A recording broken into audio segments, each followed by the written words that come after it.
اس video میں ہم خانہ کعبہ کی تعمیر کے بارے میں بیان کریں گے کہ خانہ کعبہ کی تعمیر کتنی دفعہ ہوئی ہے اور کس کس نے کی ہے، اور آپ صلی اللہ علیہ وسلم نے قبیلوں کے درمیان جنگ کا خاتمہ کس سمجھداری سے کیا تھا، ان کے بارے میں بھی بیان کریں گے۔ ابتدائے عالم سے اس وقت تک خانہ کعبہ کی تعمیر 5 مرتبہ ہوئی ہے۔ اول بار حضرت آدم علیہ السلام نے اس کی تعمیر فرمائی۔ دلائل بحقی میں عبداللہ بن عمرو بن العاص رضی اللہ عنہ سے مروی ہے کہ رسول اللہ صلی اللہ علیہ وسلم نے فرمایا کہ اللہ تعالیٰ نے حضرت جبرائیل علیہ السلام کو حضرت آدم علیہ السلام کے پاس تعمیر بیت اللہ کا حکم دے کر بھیجا۔ جب حضرت آدم علیہ السلام اس کی تعمیر سے فارغ ہوئے تو حکم ہوا کہ اس گھر کا طواف کرو، اور یہ ارشاد ہوا کہ تم پہلے انسان ہو اور یہ پہلا گھر ہے جو لوگوں کی عبادت کے لیے بنایا گیا ہے۔ جب نوح علیہ السلام کے زمانے میں طوفان آیا تو بیت اللہ کا نام و نشان باقی نہ رہا۔ حضرت ابراہیم علیہ السلام کے زمانے تک یہی حالت رہی۔ اس وقت اللہ تعالیٰ کی طرف سے حضرت ابراہیم علیہ السلام کو بیت اللہ کی دوبارہ تعمیر کا حکم ہوا، کیونکہ بنیادوں کی نشان بھی باقی نہ رہے تھے۔ جبرائیل علیہ السلام نے آ کر بنیادوں کی نشان بتلائے تو حضرت خلیل اللہ نے حضرت ذبیح اللہ علیہ السلام کی اعانت و امداد سے تعمیر شروع کی۔ تیسری بار بعثت نبوی سے 5 سال قبل جب آپ صلی اللہ علیہ وسلم کی عمر شریف 35 سال کی تھی، قریش نے خانہ کعبہ کی تعمیر کی۔ بنائے ابراہیم علیہ السلام میں خانہ کعبہ غیر مستحکم تھا۔ دیواروں کی بلندی کچھ زیادہ نہ تھی، قد آدم سے کچھ زائد 9 ہاتھ کی مقدار میں تھی۔ مرور زمانہ کی وجہ سے بہت بوسیدہ ہو چکا تھا۔ نشیب میں ہونے کی وجہ سے بارش کا تمام پانی اندر بھر جاتا تھا، اس لیے قریش کو اس تعمیر از سر نو خیال پیدا ہوا۔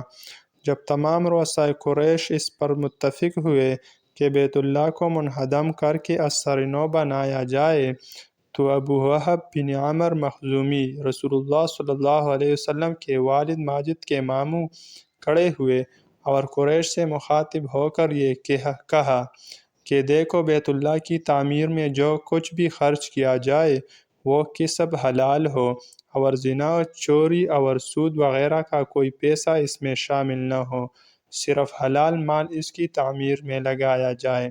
اللہ تعالیٰ پاک ہے اور پاک ہی کو پسند کرتا ہے، اس کے گھر میں پاک ہی پیسہ لگاؤ، اور اس خیال سے کہ تعمیر بیت اللہ کی شرف سے کوئی محروم نہ رہ جائے، اس لیے تعمیر بیت اللہ کو مختلف قبائل پر تقسیم کر دیا کہ فلاں قبیلہ بیت اللہ کا فلاں حصہ تعمیر کر کے اور فلاں قبیلہ فلاں حصہ تعمیر کرے۔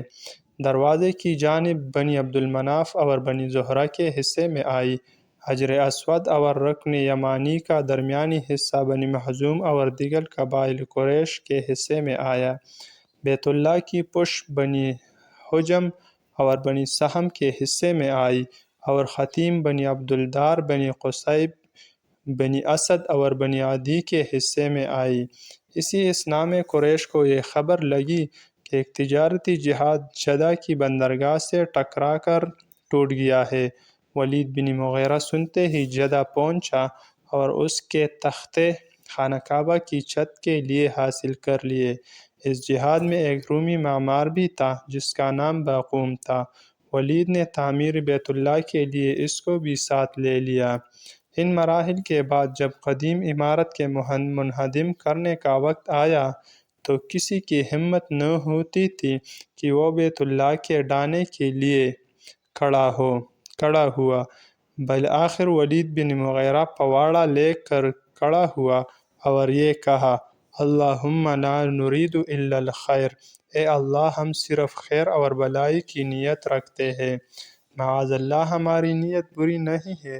اور یہ کہہ کر حجر اسود اور رکن یمانی کی طرف سے ڈھانا شروع کیا۔ اہل مکہ نے کہا کہ رات تک انتظار کرو کہ ولید پر کوئی آسمانی بلا تو نازل نہیں ہوتی۔ اگر اس پر کوئی بلائے آسمانی اور آفت ناگہانی نازل ہوئی تو ہم بیت اللہ کو پھر اصلی حالت پر بنا دیں گے، ورنہ ہم بھی ولید کے معین اور مددگار ہوں گے۔ صبح ہوئی کہ ولید صحیح و سالم پھر پواڑا لے کر حرم محترم میں آ پہنچا۔ لوگوں نے سمجھ لیا کہ ہمارے اس فعل سے اللہ تعالیٰ راضی ہے، اور سب کی ہمتیں بڑھ گئی، اور سب مل کر دل و جان سے اس کام میں شریک ہوئے، اور یہاں تک کھودا کہ حضرت ابراہیم علیہ السلام کی بنیادیں نمودار ہو گئی۔